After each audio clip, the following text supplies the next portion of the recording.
Everyone. तो आइए प्यारे बच्चों, आज हम कक्षा 6 का गणित का लेसन नंबर 11 अध्याय 11 बीज गणित वर्कबुक का करते हैं। तो बीज गणित में हमें सबसे पहले वर्कबुक में यहाँ पर दिया हुआ है रानू के दादाजी रोज कबूतरों को दाना डालते हैं। रानू के दादाजी रोज कबूतरों को दाना डालते हैं। तो ये रानू के दादाजी हैं और यहाँ पर ये कबूतरों को दाना डाल रहे हैं और कबूतर दाना खा रहे हैं। तो आइए अब आगे क्या लिखा हुआ है। रानू रोज कबूतर गिनती है।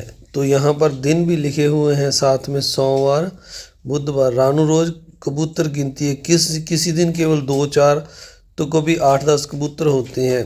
इस तरह रोज कबूतरों की संख्या बदलती रहती है। इस तरह समय के साथ बदलने वाली राशियाँ चर राशियाँ यानी वेरिएबल क्वांटिटीज़ कहलाती हैं। तो प्यारे बच्चों, जो राशियाँ बदलती रहती हैं उन्हें हम चर राशियाँ कहते हैं। जैसे 5 है, ये फिक्स है, ये चर राशि नहीं है। पर यहाँ जैसे कबूतरों की संख्या रोज़ बदल रही है, ये अचर राशि है। तो आगे हमें यहाँ पर लिखा हुआ है, नीचे दी गई राशियों में से चर राशियों वेरिएबल क्वांटिटीज़ को डिब्बे छांट कर डिब्बे ए में डालिए। सेकंड में लिखा है, प्रत्येक चर राशि के लिए डिब्बे बी में कारण दीजिए वह चर राशि क्यों है। नंबर 3 पर दिया है, बाकी बची हुई राशियों को डिब्बे सी में डालिए। एक कालांश की अवधि आपकी कक्षा में बच्चों की संख्या कोमा लगा के फिर लिखा, आपकी कक्षा अध्यापकों की संख्या, एक वर्ष में महीनों की संख्या, एक कक्षा के बच्चों का कद, स्कूल में कक्षों की संख्या, एक कक्षा का बच्चों का वजन, जनवरी महीने में दिनों की संख्या, भारत की संख्या, आपकी गणित की किताब में पन्नों की संख्या, सप्ताह के दिनों की संख्या, एक पेड़ पर फूलों की संख्या, पौधे की लंबाई। तो यहाँ पर चर राशियाँ डिब्बे ए में डालनी है और कारण हमने डिब्बे बी में लिखना है और बची हुई राशियाँ डिब्बा सी में डालनी है। तो पहले चर राशियों की बात करते हैं। कक्षा में बच्चों की संख्या, कक्षा अध्यापकों की संख्या, बच्चों का कद, स्कूल में कक्षों की संख्या, कक्षा के बच्चों का वजन, भारत की जनसंख्या, पेड़ पर फूलों की संख्या, पौधे की लंबाई। तो ये सारी चर राशियां हैं क्योंकि ये समय के साथ बदलती रहती हैं। इन सभी में आपने यही सेम कारण लिखना है, यह समय के साथ बदलती हैं। और जो बच गई वो अचर राशियां हैं क्योंकि एक कालांश की अवधि यानी आपकी कक्षा जो स्कूल में पीरियड का टाइम होता है वो आधा घंटा 40 मिनट जब 45 मिनट फिक्स है। एक वर्ष में महीनों की संख्या भी फिक्स है, 12 महीने। जनवरी महीने में दिनों की संख्या भी फिक्स है, 31 दिन होते हैं। क्या आपने कभी सुना है जनवरी महीने में 28 या 29 या 30 दिन होते हों? इसी तरह जो आपकी गणित की किताब है उसमें भी पेजों की संख्या निश्चित है। इसी तरह जो आगे लिखा हुआ है ये पन्नों की संख्या, ये पूरा एक साथ है। गणित की किताब में पन्नों की संख्या और सप्ताह के दिनों की संख्या भी 7 दिन होते हैं सप्ताह में, ये फिक्स है। जो बची हुई राशियां हैं हमने दूसरे खाने में डालनी है। तो आइए अब आगे देखते हैं इसकी क्या लिखा हुआ है। इनके अलावा कौन कौन सी राशियां चर हो सकती हैं, कुछ राशियां लिखो।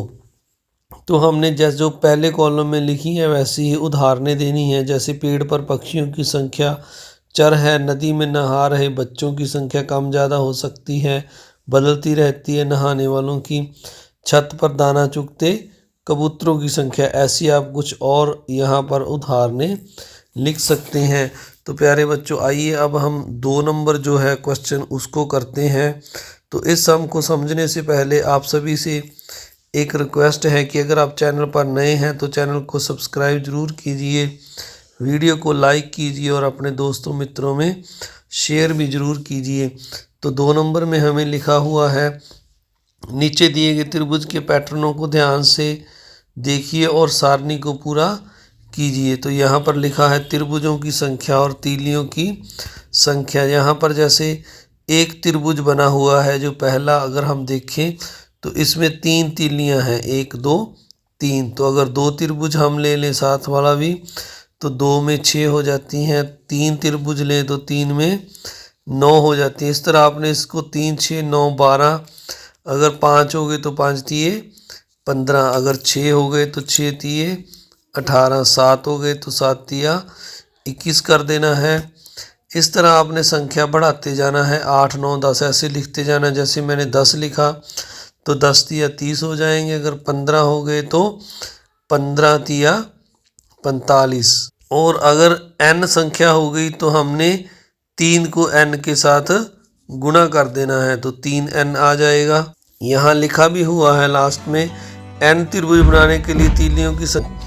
इस तरह n त्रिभुज बनाने में लगी तीलियों की संख्या 3n यहाँ हम नीचे लिख देंगे। आइए अब इसके बाद 3 नंबर क्वेश्चन करते हैं। इसमें हमें यहाँ पर लिखा हुआ है, नीचे दिए गए व्यंजकों एक्सप्रेशन में संख्यात्मक व बीजीय व्यंजक अलजेब्रिक एक्सप्रेशन को छांटकर उपयुक्त कॉलम A और B में लिखिए। तो इसमें हमने जो बीजीय व्यंजक का मतलब प्यारे बच्चों जो चर राशियाँ होती हैं उनको हमने छांटकर अलग लिखना है, और जो बीजीय व्यंजक नहीं है उनको हमने संख्यात्मक है उनको अलग लिखना है। तो संख्यात्मक आप जल्दी से देख लेते हैं। 2 + 3 ये संख्यात्मक है, ये भी संख्या है, इसमें कोई अलजेब्रिक एक्सप्रेशन PQR नहीं है, ये वाला भी अलजेब्रिक है और ये भी।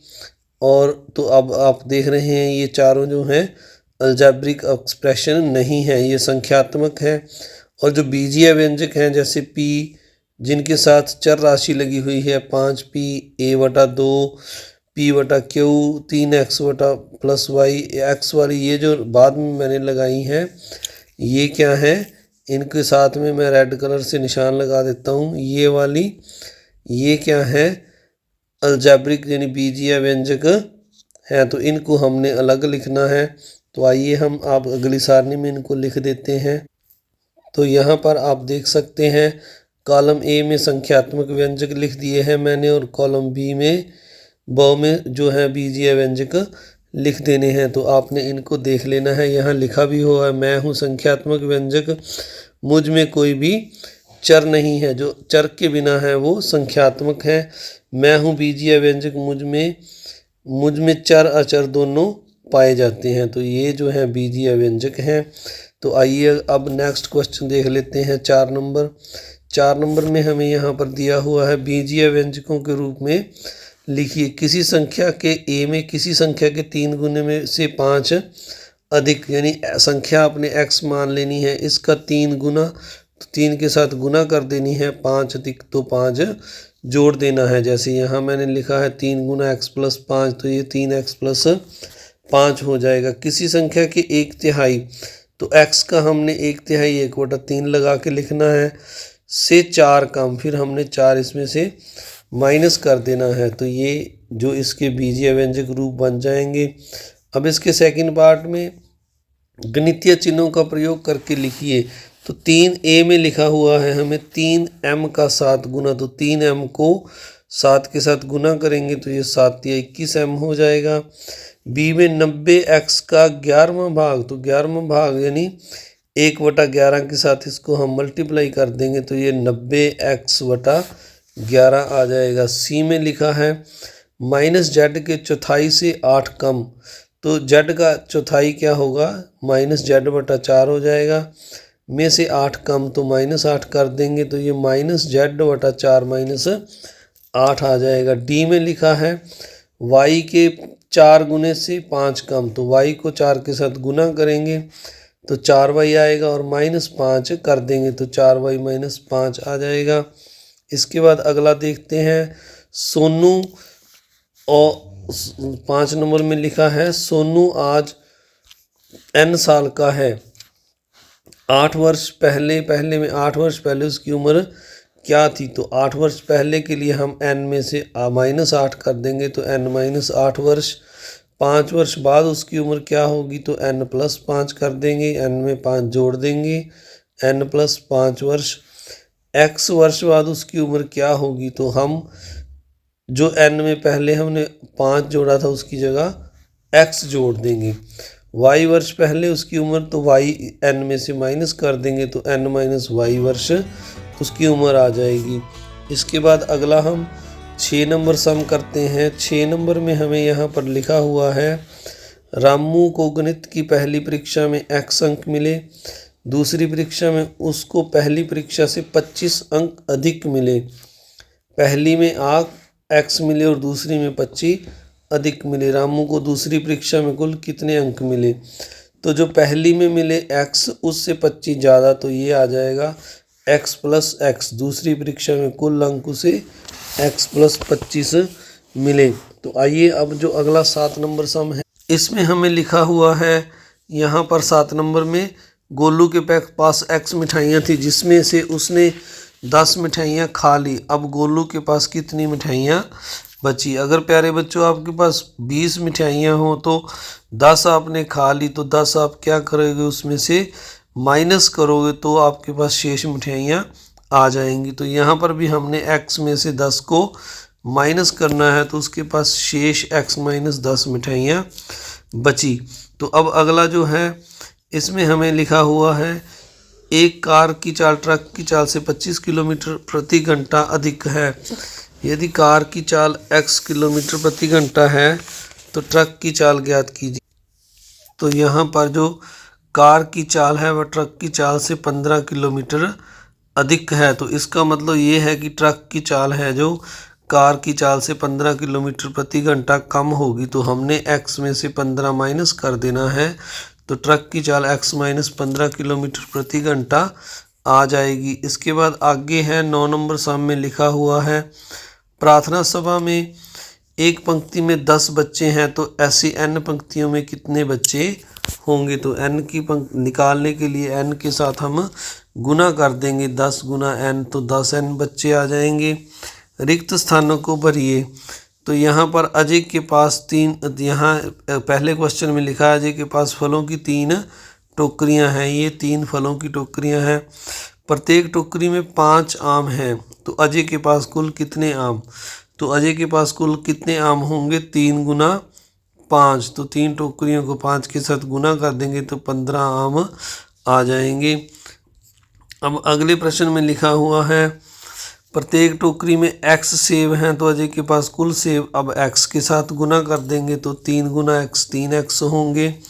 यदि प्रत्येक टोकरी में x प्लस 2 संतरे हैं तो हम इसको अजय के पास कुल संतरे, तो अब 3 को x प्लस 2 के साथ गुना कर देंगे। तो पहले 3 को x के साथ करेंगे तो 3x, फिर 2 के साथ करेंगे तो 3 दूनी 6, ये 3x प्लस 6x 6 हो जाएगा।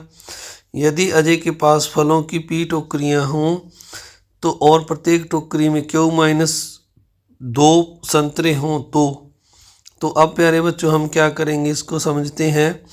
यदि उसके पास p टोकरियां हैं और प्रत्येक टोकरी में q माइनस 2 संतरे हैं तो हम p को q माइनस 2 के साथ गुना कर देंगे तो अजय के पास कुल संतरे आ जाएंगे। पहले q के साथ करेंगे तो pq, फिर 2 के साथ करेंगे तो 2p, pq minus 2q, pq minus 2p हो जाएंगे अजय के पास कुल संतरे। अगला है, एक कक्षा में x बेंच हैं, एक बेंच पर 4 बच्चे बैठते हैं। यदि x बराबर 5 हो तो कुल बच्चों की संख्या। अब 4 बच्चे बैठते हैं एक बेंच पर और बेंच कक्षा में 5 हैं, तो 5 के साथ गुना कर देंगे तो 4 5 20 बच्चों की कुल संख्या कक्षा की आ जाएगी। अगला क्वेश्चन देखते हैं, इसी का 12 नंबर का दूसरा पार्ट है, यदि x बराबर 8 हो तो कक्षा में कुल बच्चों की संख्या। तो अब 4 को 8 के साथ गुना कर देंगे तो 8 चौका 32 हो जाएंगे। यदि x बराबर z हो तो कुल कक्षा में बच्चों की संख्या। तो अब z गुना 4 यानी 4z बच्चों की संख्या आ जाएगी। तो इस तरह आपने इस सम को करना है। आइए अब जो अगला सम है, तालिका 13 नंबर सम है, इसको हम देखते हैं। यहाँ पर लिखा हुआ है, नीचे दी गई तालिका को समझते हुए रिक्त स्थानों की पूर्ति कीजिए। क्रम संख्या, आम बोलचाल की भाषा में परिस्थितियाँ, माना की बीजिया अभिव्यक्ति। तो पहले में लिखा है, मीना के पास सलमा से 12 मोती कम है। तो यदि सलमा के पास y पास मोती बराबर y, तो मीना के पास 12 कम है तो y माइनस 12 कर देंगे हम मोतियों की संख्या। यहाँ पर मेरे से गलती से वर्ष लिखा गया, तो ये वर्ष नहीं, ये मोती है। तो अब अगला देखते हैं। रहीम करीम से 7 वर्ष बड़ा है। यदि करीम की उम्र x है तो रहीम की उम्र कितनी हो जाएगी? 7 ज़्यादा है तो x प्लस 7 वर्ष रहीम की उम्र हो जाएगी। अब 3 नंबर को देखते हैं। इसमें हमें लिखा हुआ है विकास की उम्र रजनी की उम्र की 1/3 है। यदि रजनी की उम्र y है तो विकास की 1/3 1/3 के साथ आपने गुना कर देना है y को, तो ये y/3 वर्ष आ जाएगी। यहाँ आपने वर्ष लिख देना है। अगला है राम की माँ की आयु राम की आयु के चौगने से 10 वर्ष कम है। अब राम की आयु x मान लें तो उसकी माँ की आयु राम की आयु के चौगने से 10 वर्ष कम है। तो 4 के साथ आप गुना करेंगे और 10 माइनस कर देंगे, तो ये 4x - 10 वर्ष जो है राम की माँ की आयु आ जाएगी। आगे 14 नंबर सम है। इसमें हमें यहाँ पर दिया हुआ है, नीचे दी गई तालिकाओं को समझिए और उनको पूरा कीजिए। तो यहाँ पर पहले हमें प्लस का साइन दिया हुआ है, इधर 1 2 3 लिखा है, इधर ABC लिखा है। तो हमने इनको जोड़ना है। अब A में 1 को जोड़ना है पहले, तो 1 + A + 1 आ जाएगा। फिर A को आपने 2 में जोड़ना है तो A + 2 हो जाएगा। फिर आपने A को 3 में जोड़ना है तो A + 3 आ जाएगा। इसी तरह B को लेकर आपने बारी बारी से उसी तरह से करना है। B को 1 में जोड़ना है तो B + 1, B को 2 में जोड़ना है तो B + 2, B को 3 में जोड़ना है तो B + 3। इसी तरह C के लिए C + 1, C + 2 और C + 3 आ जाएगा। अब आपने माइनस करना है x में से पहले y को, तो x - y आएगा। फिर आपने जो है पहले x को y में, फिर x को z में, x - z हो जाएगा। फिर x में से p को घटाना है तो x - p आ जाएगा। इसी तरह आपने दूसरा लेना है। अब 3 में से y को घटाना है तो 3 - y, फिर 3 में से आपने z को घटाना है तो 3 - z, और फिर 3 में से p को घटाना है तो 3 - p। फिर आपने अगला 2 के लिए करना है। तो 2 के लिए आपने कैसे करना है, पहले 2 - y, फिर यहाँ पर 2 - z और 2 - p। मेरे से गलती से 3 लिखा गया। तो इस तरह आपने इसको पूरा करना है। आइए अब 15 नंबर सम देखते हैं। 15 नंबर में हमें लिखा हुआ है, नीचे p = 2, q = -1, r = 3 है। तो कॉलम A में दिए गए प्रत्येक व्यंजक का कॉलम B में उसके मान से मिलान कीजिए। तो हमने इनकी पहले वैल्यू निकालनी है। कॉलम A में जैसे p - q + r दिया हुआ है, तो p की वैल्यू 2, q की -1 और r की 3 भर के इसको सॉल्व करके हम अगर p इसकी समीकरण की वैल्यू निकालें तो p = 6 आ जाता है। अब हम दूसरी वैल्यू देखते हैं, 2p - 3r। तो 2p की वैल्यू 2 भरनी है, 2 × 2 -3 × 3 r की वैल्यू 3 भर दी है। तो अब इनको गुना करेंगे तो 2 दूनी 4 -3 3 9, माइनस करने पर -5 आ जाएगा। यो मैंने यहाँ लिख दिया। इस तरह 3q - r को लेकर q की वैल्यू -1 और r की 3 भर के इसको सॉल्व करेंगे तो ये -3 - 3 -6 हो जाएगा जोड़कर। इस तरह मैंने अगली इक्वेशन ली है। इसी तरह सारी जो इक्वेशन है प्यारे बच्चों, ये मैंने यहाँ पर सॉल्व की है बारी बारी से। और इनको सॉल्व करने के बाद जो वैल्यू आई है -6, 6 - 5 -6, 4 नंबर में -1, फिर 1, फिर 3, फिर -2, फिर 6। यहाँ पर ये सारी वैल्यू इनकी लिख दी हैं। उसके बाद इनका मिलान किया है। जैसे A में 6 का मिलान मैंने यहाँ 6 के साथ किया है, तो ये आपको मिलान दिखाई दे रहे हैं सारे। इस तरह से आपने इन सभी मिलानों को कर लेना है। आइए अब आपको इसके बाद जो अगला सम है 15 नंबर ही फिर से लिख दिया इसने गलती से। तो इस 15 नंबर को देख लेते हैं जल्दी से। तो इसमें यहाँ पर लिखा हुआ है, सुभाष चंद्र बोस जब पहली बार लंदन गए तब उनकी मुलाकात एक ऐसे प्रोफेसर से हुई जिनकी भारतीयों के बारे में धारणा अच्छी नहीं थी। प्रोफेसर ने बॉस पर प्रभाव जमाने के लिए पूछा, यदि तुम वास्तव में बुद्धिमानी हो तो बताओ कि वह सामने जो पेड़ दिखाई दे रहा है उसकी लंबाई कितनी है। बॉस ने बिना समय गवाए कहा, उस पेड़ की लंबाई उसकी आदि की दुगनी है। बॉस को की बुद्धिमानी से प्रोफेसर व वहाँ के लोग बहुत प्रभावित हुए और लंदन में उनकी पढ़ाई का खर्चा भी वहन किया। क्या आपको लगता है कि बॉस का जवाब सही था? तो हाँ, बॉस का जवाब सही था। सेकंड क्वेश्चन में पूछा गया है, यदि पेड़ की लंबाई x हो तो बॉस के कथन को किस प्रकार लिखोगे। तो x को लिखेंगे हम x/2 आदि की, उन्होंने कहा था मेरी लंबाई की आदि की दुगनी है, तो x/2 गुना x, यानी इसको काटेंगे तो ये x ही आ जाएगा। इस तरह पेड़ की लंबाई को किस किस तरह से बता सकते हैं। पेड़ की लंबाई को हम ऐसे भी बता सकते हैं, उसकी 1/3 की 3 गुनी। तो इसी तरह आप और भी लिख सकते हो, उसकी लंबाई की 4 मतलब चौथाई की, यहाँ पर 1/4 की 4 गुनी लिख सकते हैं आप। इस तरह आप अपने और भी ढंग से इसको लिख सकते हैं। तो आइए अब अगला सम कर। तो प्यारे बच्चों, अगला सम हम अगली वीडियो में करेंगे, यानी 16 नंबर सम। आप सभी का इस वीडियो को देखने के लिए बहुत बहुत धन्यवाद। वीडियो पसंद आए तो इसको आपने लाइक करना है, शेयर करना है अपने दोस्तों मित्रों में। अगर आप चैनल पर नए हैं तो आपने सब्सक्राइब करना नहीं भूलना है। अगर आप सब्सक्राइब करते रहोगे तो मैं आपके लिए अच्छी वीडियो बनाता रहूँगा। Thank you very much.